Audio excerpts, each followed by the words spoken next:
Hello दोस्तों, solution by PJ में आप सबका स्वागत है। आज मैं आप लोगों के लिए फिर से लेके आ गई हूँ संडे स्पेशल सेशन।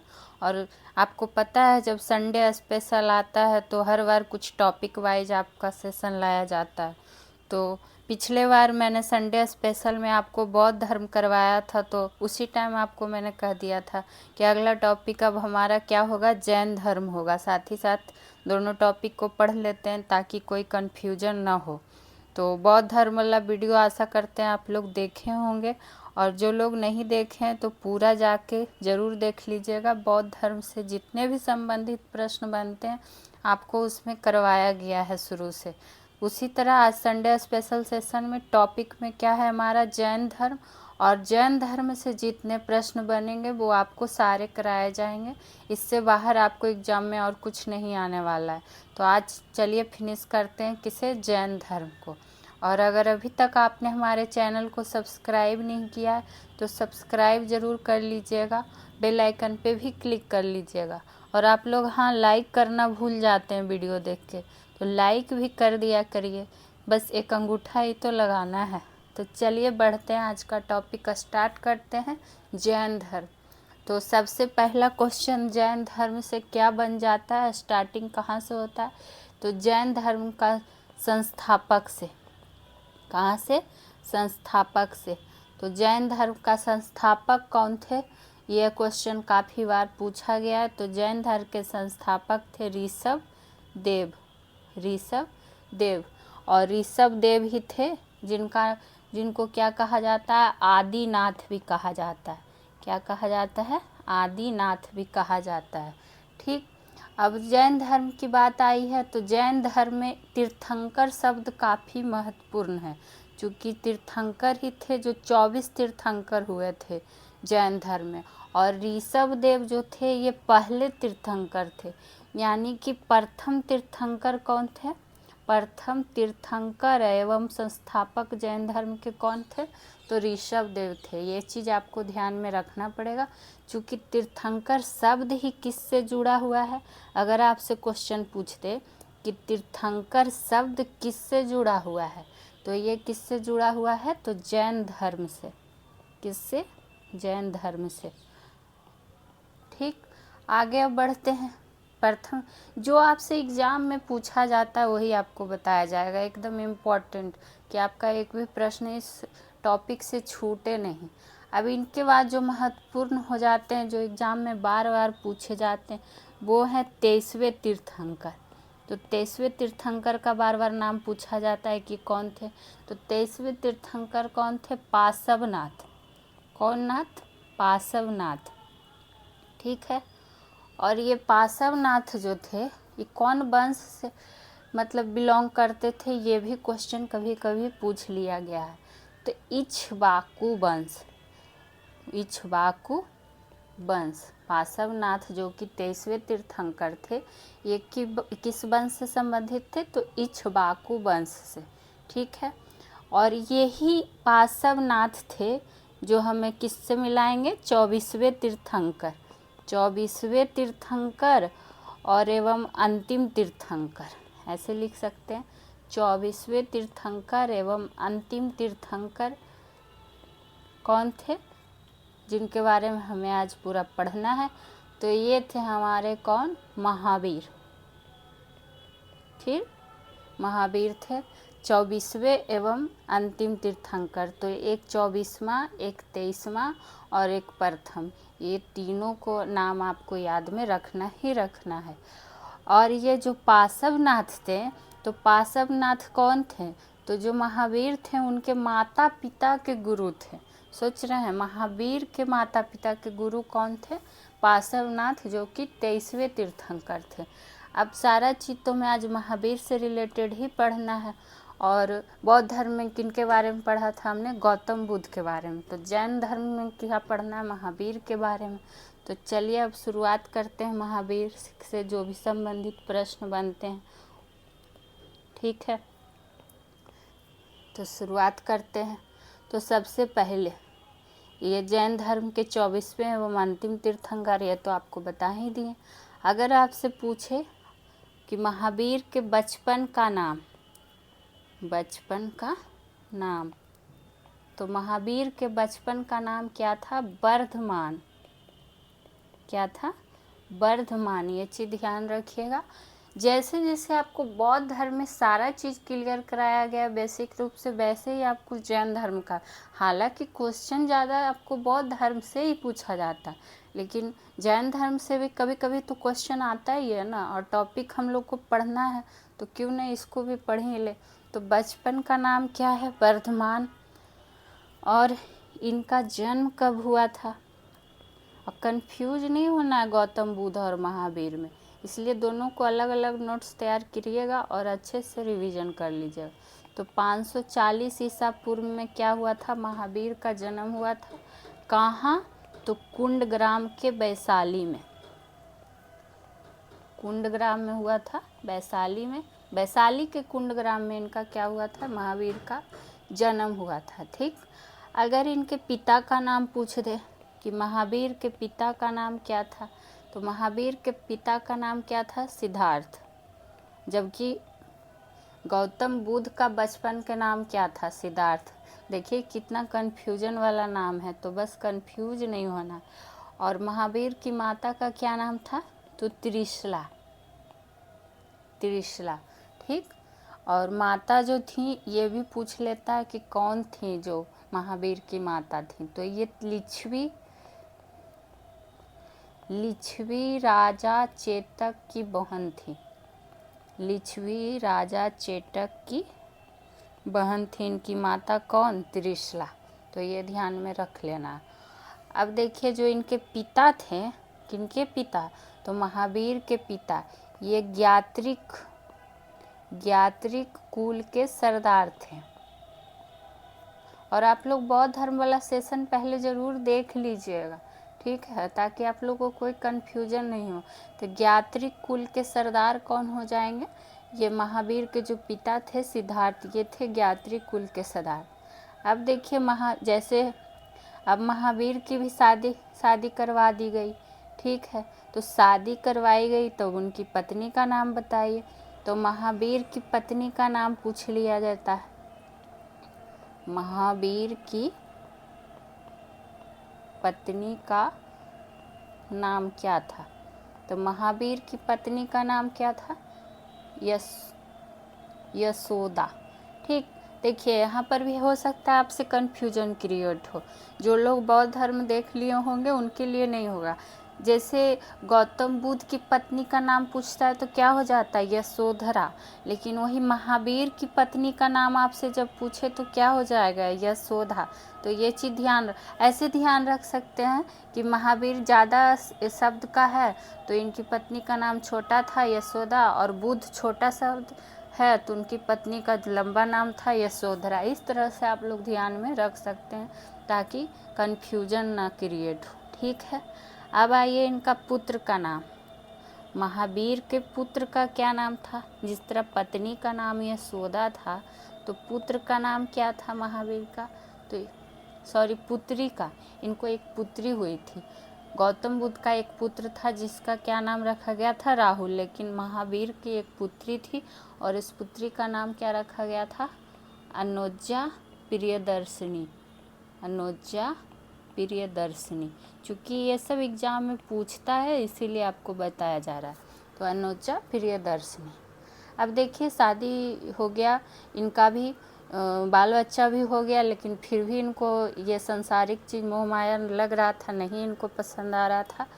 ये सन्यासी टाइप के थे, अपने में खोए रहते थे। तो ये क्या किए, इनको ये सब मोह माया सही नहीं लगा, तो ये 30 साल के अवस्था में अपना बड़ा भाई नंदीवर्धन से आज्ञा लेके क्या कर लिए, सन्यास के लिए निकल गए अपने घर से, यानी कि उसको कह सकते हैं गृह त्याग। तो कितने वर्ष की अवस्था में? तो 30 वर्ष की अवस्था में। 30 वर्ष की अवस्था में किससे महावीर ने? अपने बड़े भाई नाम क्या था उनका? नंदीवर्धन। इनका क्या वर्धमान था ना, तो इनके बड़े भाई का नाम था नंदीवर्धन। तो नंदीवर्धन से आज्ञा लेकर आप लोग साथ ही साथ नोट डाउन करते जाइएगा ताकि आपके पास भी नोट्स तैयार हो जाए। आज्ञा लेकर क्या किया? संन्यास जीवन के लिए घर से संन्यास जीवन के लिए क्या किया? गृह त्याग किया। ठीक, और ये इनका उम्र पूछा जाता है तो 30 वर्ष की अवस्था। उसी तरह बौद्ध धर्म में बुद्ध भगवान कितने वर्ष की अवस्था में घर से निकल गए थे? तो 29 वर्ष। चूँकि आपको बुद्ध वाला भी क्यों रिपीट करते जा रहे हैं? ताकि आपका कन्फ्यूजन दोनों में क्रिएट नहीं हो। ठीक है, जब ये घर से निकले, कौन? तो महावीर। तो ये क्या किए? तपस्या शुरू किए। और कितना साल तक कठिन तपस्या किए? तो 12 वर्ष तक। 12 वर्ष तक कठिन तपस्या किए। किसके लिए? तो ज्ञान की प्राप्ति के लिए। ठीक है, तो 12 वर्ष के बाद ही इनको क्या हुआ? ज्ञान की प्राप्ति हुआ। सोच लीजिए, 12 वर्ष तक ज्ञान की प्राप्ति के लिए इन्होंने क्या किया था? कठिन तपस्या किया था। ठीक है, अब पूछेगा कि ठीक है, तपस्या किए, ज्ञान की प्राप्ति हुई, इनको कहाँ हुई? किस नदी के तट पे हुई? जैसे बुद्ध भगवान को कैसे हुई थी? बोधि वृक्ष के नीचे फल्गु नदी के तट पे। ठीक है, तो उसी तरह बोध गया में तो इनको कैसे हुआ? बात करेंगे महावीर का, तो इनको हुआ ऋजुपालिका नदी के तट पे। कौन नदी?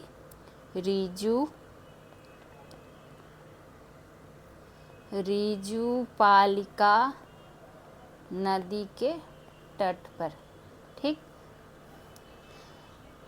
कौन सा ग्राम था ऋजुपालिका नदी के तट पर जहाँ पे इनको ज्ञान प्राप्त हुआ था?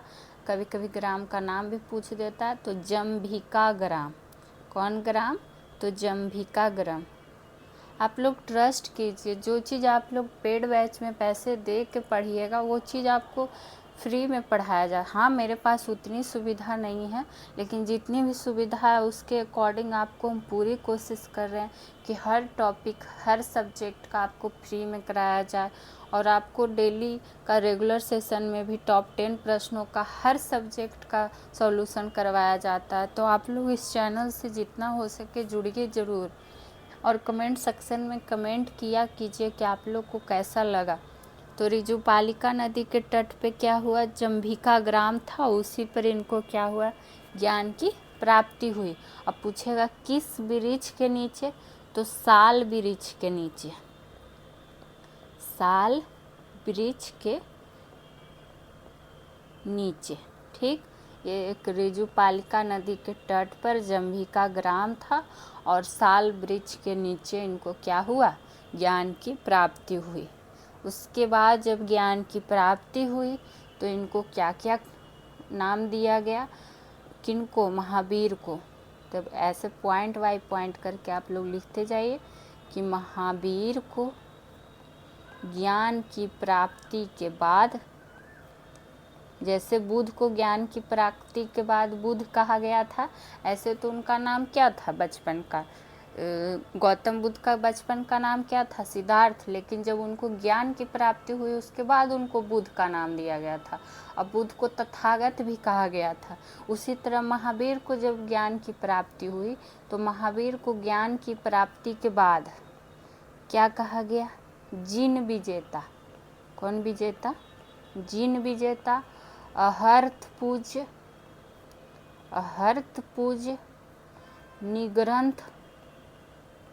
निग्रंथ बंधनहीन कहा गया। ठीक है, बंधनहीन कहा गया। तो ये पॉइंट भी आप लोग ध्यान में रख लीजिएगा। ठीक है, जैसे अब आइए, जब इनको भी ज्ञान का प्राप्ति हुआ तो जाहिर सी बात है अब ये भी ज्ञान देंगे। कैसे? बौद्ध धर्म में गौतम बुद्ध ने ज्ञान की शुरुआत की थी, तो उसमें पूछा गया था ना कि कहाँ से ज्ञान की देना शुरू किए, कौन सा स्थान पे दिए, उनका पहला उपदेश क्या कहलाया। तो उसी तरह जब इनको भी ज्ञान की प्राप्ति हुई तो सबसे पहले ये जानिए कि जब इनको ज्ञान की प्राप्ति जो हुई तो इन्होंने कौन सी भाषा में दिया? यही पूछा जाता है। जैसे बौद्ध धर्म में कौन सी भाषा में बुद्ध ने उपदेश दिया था, तो पाली भाषा में दिया था। लेकिन इन्होंने कौन भाषा में उपदेश दिया अपना, महावीर ने? तो महावीर ने जो उपदेश दिया अर्धमागधी,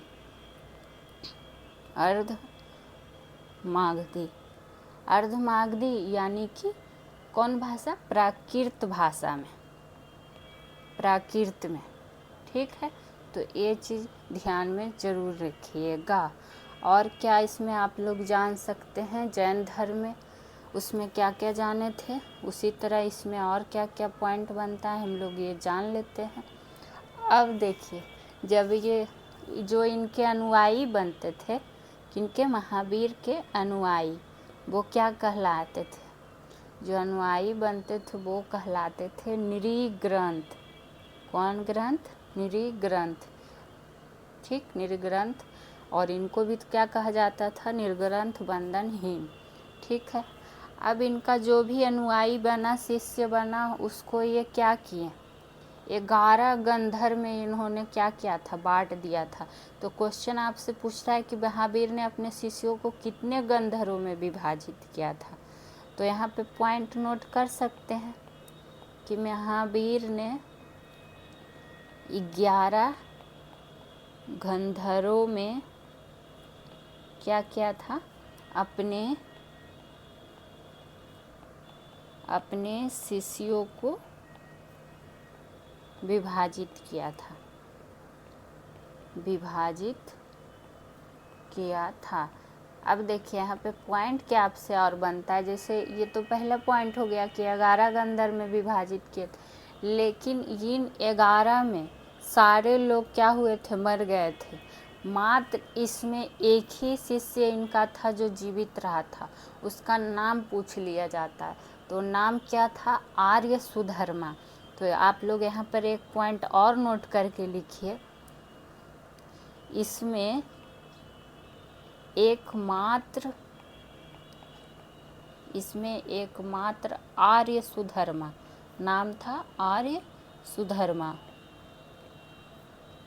सुधर्मा ही महावीर के बाद तक जीवित रहा। बाकी सब महावीर के मृत्यु के पहले ही सब लोग क्या बस चल बसे थे। सिर्फ एक आर्य सुधर्मा ही थे जो जीवित रहे थे, इसलिए ये क्वेश्चन पूछता है। ठीक, अब इसमें क्वेश्चन आपसे पूछ लेगा। ठीक, क्या पूछेगा? आपसे क्वेश्चन पूछ लेगा कि प्रथम जैन भिक्षुनी कौन बने थे? प्रथम जैन भिक्षुनी कौन बने थे? ठीक, तो ये बने थे चंपा नाम के। ठीक, ये चीज़ ध्यान में रख लेना है। प्रथम जैन भिक्षुनी, जैन भिक्षुनी पूछेगा तो चंपा। लेकिन अगर आपसे पूछे कि प्रथम शिष्य इनका कौन बना था, प्रथम शिष्य महावीर का, तो वो कौन बना था? जमाली।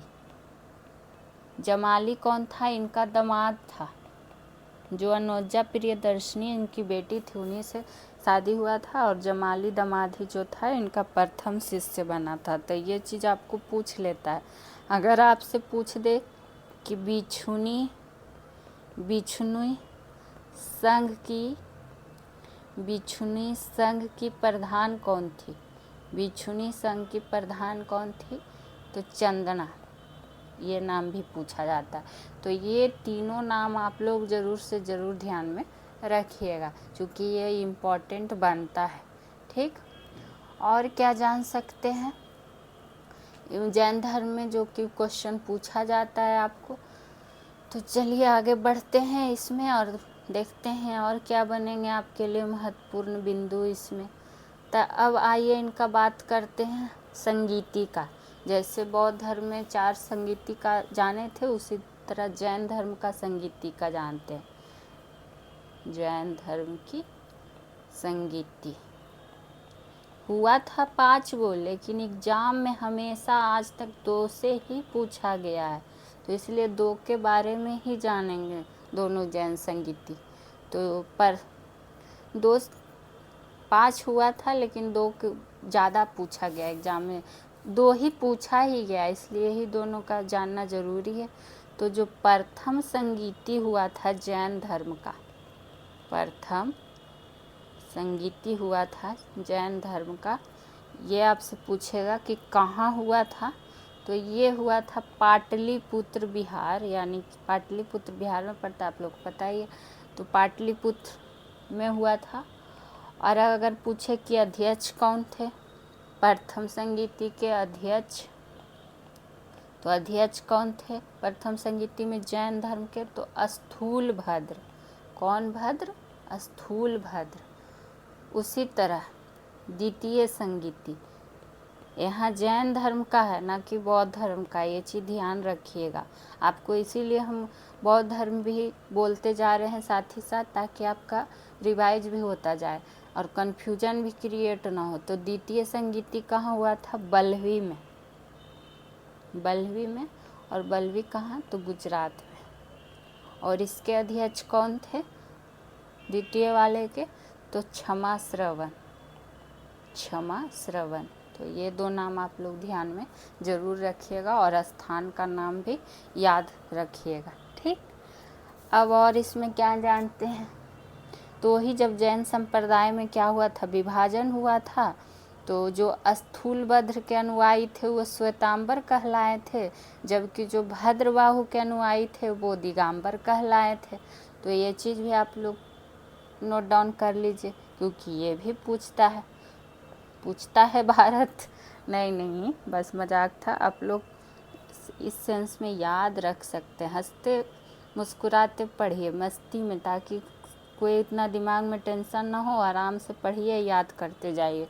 तो द्वितीय संगीति बल्लभी में हो गया, ठीक। अब आपको क्या मैंने बोला कि स्थूल भद्र के अनुयायी अगर पूछ ले, स्थूल भद्र के अनुयायी, यही क्या कहलाए थे? श्वेतांबर। श्वेतांबर, ठीक। और जो क्या कहता है, एक और कौन थे? भद्रबाहु। भद्रबाहु, इनके अनुयायी क्या कहलाए थे? इनके अनुयायी कहलाए थे दिगंबर। दिगंबर। देखिए, हम बोलते भी जाते हैं, समझाते भी जाते हैं और आप लिखते भी जाते हैं, तो आप लोग का तो आसानी से नोट्स तैयार हो सकता है। बार बार कह रहे हैं, आप लोग नोट ज़रूर करते जाइएगा, आपके पास एक अच्छे क्वेश्चनों का कलेक्शन हो जाएगा।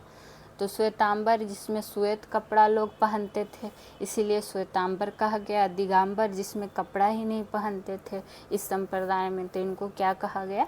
दिगंबर कहा गया। ये चीज़ भी आपको यहाँ पे ध्यान में रख लेना है, ठीक।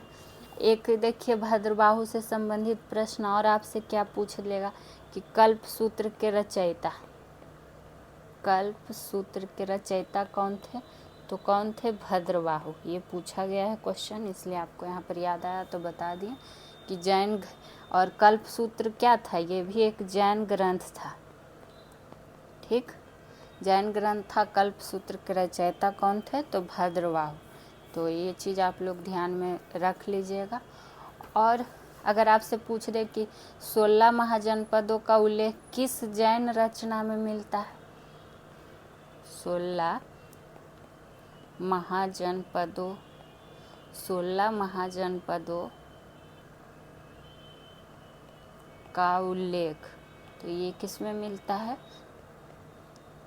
भगवती सूत्र जैन रचना में। और बौद्ध धर्म का किसका मिलता है? वो उसका अंगुत्तर निकाय में।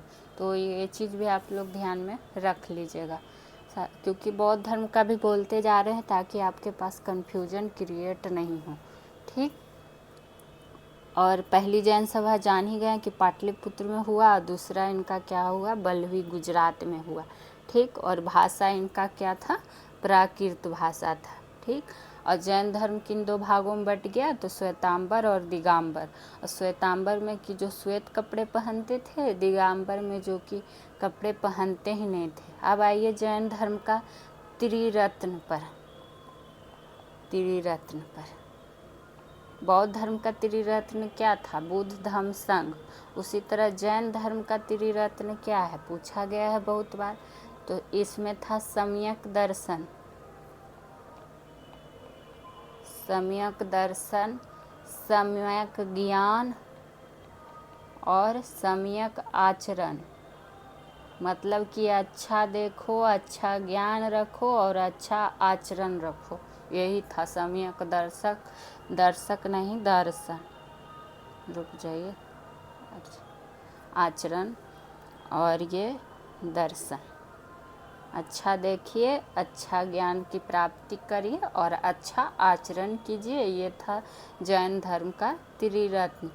इसमें ईश्वर की मान्यता नहीं थी, आत्मा की मान्यता थी, पुनर्जन्म और कर्म बाद में विश्वास था जैन धर्म में। तो ये आप लोग बस ध्यान में रख सकते हैं। बाकी कुछ कुछ है, जैसे आपसे पूछ ले तो यहाँ पे पॉइंट नोट डाउन करके लिख लीजिए। जैसे में क्या, अगर आपसे पूछे सप्तभंगी ज्ञान, सप्तभंगी ज्ञान, या फिर स्यादवाद, स्यादवाद सिद्धांत, या अनेकांतवाद, ये सब किस धर्म से संबंधित है? तो सप्तभंगी ज्ञान, स्यादवाद सिद्धांत, अनेकतावाद बाद, ये सभी जैन धर्म से संबंधित है, जैन धर्म से संबंधित है। ठीक है,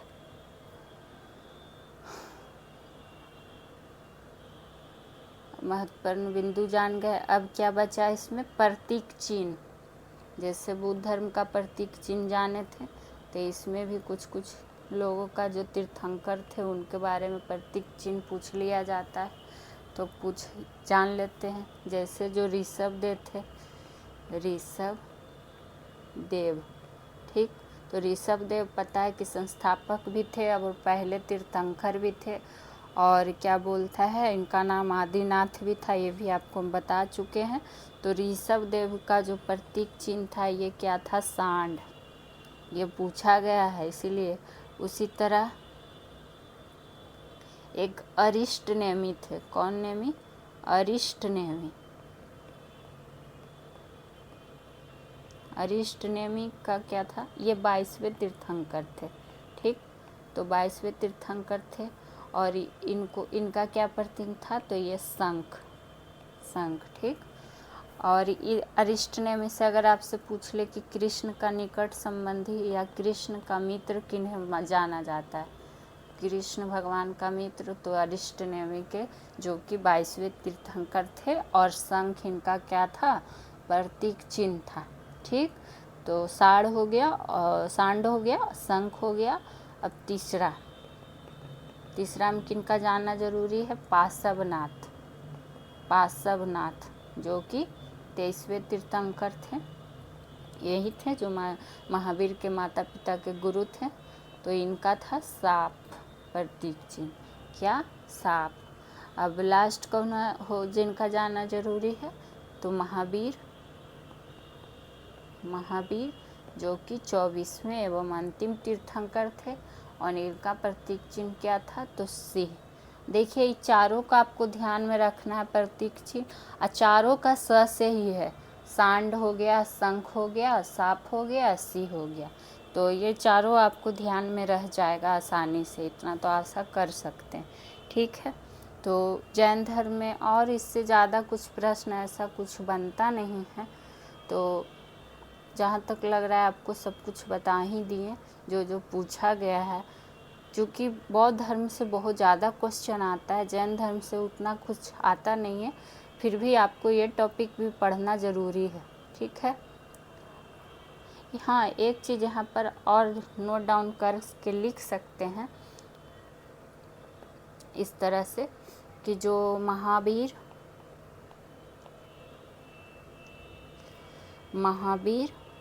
और गौतम बुद्ध थे, महावीर और गौतम बुद्ध जो थे, दोनों ने कैसे क्वेश्चन पूछेगा? अगर आपसे पूछेगा कि महावीर और बुद्ध दोनों ने किसके शासन काल में उपदेश दिया था, तो महावीर व गौतम बुद्ध दोनों ने बिंबिसार, ठीक, बिंबिसार के शासन काल में उपदेश दिया था। इसलिए दोनों का लिखा है क्योंकि दोनों ने इसी के शासन काल में उपदेश दिया था। तो ये पॉइंट हो जाता है आपके लिए महत्वपूर्ण, ठीक। अब देख लेते हैं, एक बार रिकॉल कर लेते हैं कि बाकी आपको कुछ 1-2 पॉइंट छूट तो नहीं रहा है, उसके बाद फिर से आपको करा दिया जाएगा अगर छूट रहा। तो स्टार्टिंग आपको एक बार रिवाइज करा देते हैं कि जैन धर्म के संस्थापक प्रथम तीर्थंकर कौन थे, तीर्थंकर शब्द किससे जोड़ा गया, 23वें कौन थे, 24वें और अंतिम तीर्थंकर महावीर थे। तो महावीर के बारे में हम लोग जाने कि बचपन का नाम क्या था, जन्म कब हुआ, पिता माता क्या थे और उनकी पत्नी का नाम क्या था, पुत्री का नाम क्या था, कैसे उन्होंने संन्यास लिया, किससे आदेश लेकर घर त्याग किया, कितने वर्ष तक कठिन तपस्या किया, तब जाकर उनको ज्ञान की प्राप्ति हुई, कौन से नदी के तट पे, कौन से ग्राम में, कौन वृक्ष के नीचे, सब कुछ आपको बताया गया। महावीर को क्या क्या ज्ञान की प्राप्ति के बाद नाम दिया गया, इन्होंने किस भाषा में उपदेश दिया ये भी आपको बताया। इनके अनुयायी क्या कितने थे, जिसमें कौन एकमात्र जीवित रहे थे, प्रथम जैन भिक्षुणी कौन थी, प्रथम शिष्य कौन बने थे, भिक्षुणी संघ की प्रधान कौन बनी थी, और जैन धर्म की दोनों संगीति के बारे में बताएं कि दोनों कहाँ हुआ था, कौन अध्यक्ष थे। फिर स्थूलभद्र के अनुयायी श्वेतांबर बने, भद्रबाहु के अनुयायी दिगंबर बने, फिर उसके बारे में भी हम लोग जाने। फिर त्रिरत्न के बारे में जाने, अब प्रतीक चिन्ह भी जान गए, तो सारा चीज़ हो गया। अब जानते हैं महावीर की मृत्यु कब हुई, ये जान लेते हैं। तो महावीर की मृत्यु कब हुई, तो महावीर की मृत्यु कब हुई, 468 ईसा पूर्व में, ठीक है। और कितने वर्ष की उम्र में हुई, तो 72 वर्ष की उम्र में, ठीक है। और बुद्ध की कितने वर्ष की उम्र में मृत्यु हुई थी, आप लोग बताइएगा। सारा चीज़ हम रिकॉल आप लोग को कराते ही गए हैं, तो आप लोग इतना तो बता ही सकते हैं, ठीक है। और क्या बोलता है, कहाँ हुई थी इनकी मृत्यु, तो पावापुरी में हुई थी। आप लोग देख गए भी होंगे घूमने, पावापुरी राजगीर साइड में बिहार में पड़ता है, आप लोग गए होंगे, यहाँ महावीर के बारे में जानकारी मिलेगी, जाके घूमिए अगर आप लोग नहीं घूमे हैं तो, ठीक है। तो यही था आज का जैन धर्म का संबंधित प्रश्न, जो भी बनते थे आपको मैंने बता दिया। फिर से अगले संडे स्पेशल में किसी और विषय का कोई टॉपिक लेके आएंगे, तो आप लोग इस चैनल को सब्सक्राइब कीजिए, शेयर कीजिए, लाइक कीजिए, बाकी रेगुलर सेशन में जुड़े रहिए, मिलते रहेंगे डेली। तो तब तक के लिए खुश रहिए, स्वस्थ रहिए, फिर मिलेंगे। Thank you.